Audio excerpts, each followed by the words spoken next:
Perkenalkan, nama saya Yela Ala dengan NIM 221118 kelas A12.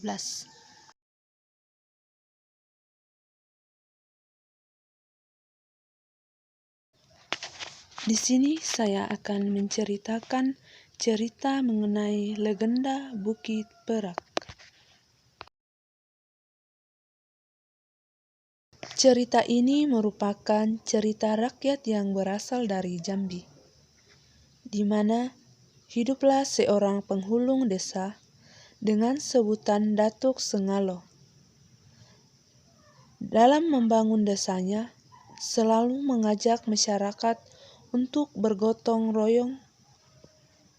Warga desa selalu dalam keadaan aman, sentosa. Berkali-kali pasukan Belanda hendak menyerang desa tempat tinggal Datuk Sengalo, tetapi selalu saja gagal. Ada desa sebelah yang dipimpin oleh Datuk Dano Lamo, di mana desanya selalu diminta upeti oleh Belanda, dan Datuk punya anak lelaki oleh ayahnya dan diberi siasat jahat untuk memperisti anak dari Datuk Sengalo.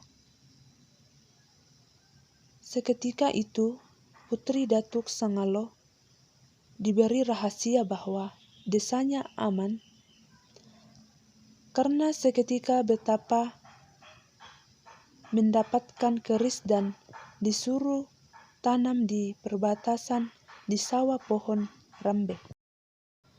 Datuk Sengalo mempunyai seorang putri yang cantik. Suatu hari, ia memberikan hadiah kepada anaknya berupa harimau yang dia dapatkan. Ayah punya satu oleh-oleh untukmu, Putri. Benarkah, Ayah? Apa itu, Ayah? Ini. Peliharalah anak harimau ini dengan baik ya. Wah, terima kasih, Ayah. Kecunian harimau ini. Dari mana Ayah mendapatkannya? Ada apa dengan induknya? Ayah tidak tahu. Ayah dapat anak harimau ini di bawah batu tempat ayah bertapa. Wah, Putri akan menamai harimau ini Putih. Ayo Putih, kita bermain ke hutan. Suatu seketika putri dan bersama harimau putih, pemberian dari ayahnya, main ke hutan dan menemukan pohon rampe itu dan berkata, Barangkali ini pohon rambenya. Ayo Putih, bantu aku manjat pohon ini. Buah-buah rambe ini kelihatannya sedap. Rasanya masam dan manis. di mana putri naik di pohon itu dan memakan buah pohon itu sampai kenyang. Dan buah pohon itu dimakanlah serta biji buah tersebut, sehingga biji tersebut mengganjal di tenggorokan sang putri. Dan sang putri pun berusaha mencari air dan tak menemukan air sehingga sang putri pingsan. Hingga larut malam, putri tak kunjung pulang, dan Datuk Sengalo mencari putri kemana-mana dan tak menemukannya, dan warga di desa pun tidak mengetahuinya keberadaan putri. Biasanya Putri main di hutan sama harimaunya, Datuk. Iya, tapi tidak biasanya dia tidak pulang sampai larut begini. Biasanya dialah pulang sebelum maghrib. Ayo kita cari sama-sama, Datuk. Baiklah, tapi kita tidak boleh melewati batas kampung. Para penjajah sedang memburu kita. Lebih baik aku kehilangan putriku daripada kehilangan kampungku dan warganya.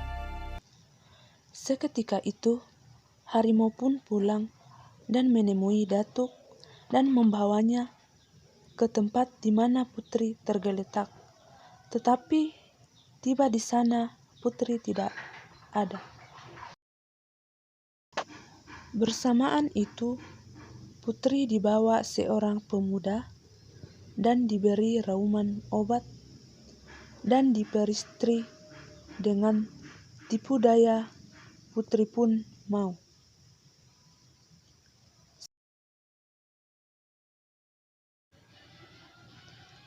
Singkat cerita, Chris sudah didapatkan oleh Datuk Dano Lamo dengan tipu daya anaknya yang menikahi putri dari Datuk Sangalo. Keris ini rupanya yang menjadi kekuatan Datuk Sengalo. Biar ku cabut keris ini. Loh, tapi mengapa aku tidak bisa memegangnya? Sial, panggilkan ayah anda Datuk Dano Lamo. Sepertinya hanya ayah yang bisa mengambilnya. Cepat! Datuk! Datuk! Ada apa prajurit? Mengapa kau teriak-teriak macam itu? Tuan muda sudah menemukan kunci kesaktian Datuk Senggalo, yaitu keris perak yang ditanam di bawah pohon rambe. Namun, keris itu tidak bisa dipegang. Baiklah, antarkan aku ke sana.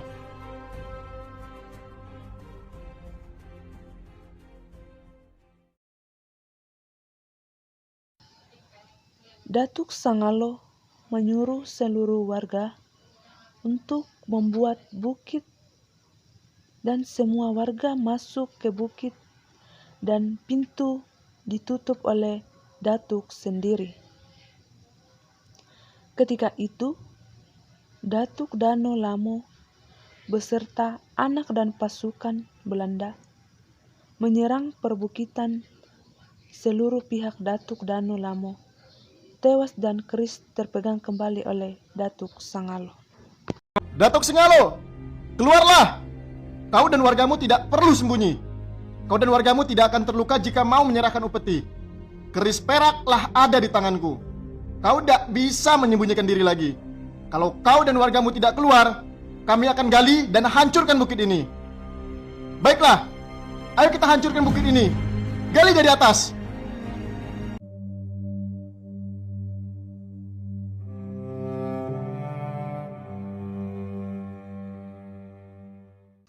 Ketika perkelahian itu terjadi, keris itu terlepas dari tangan Datuk Dano Lamo. Dan keris perak itu masuk ke dalam bukit dan pintu bukit itu kembali tertutup.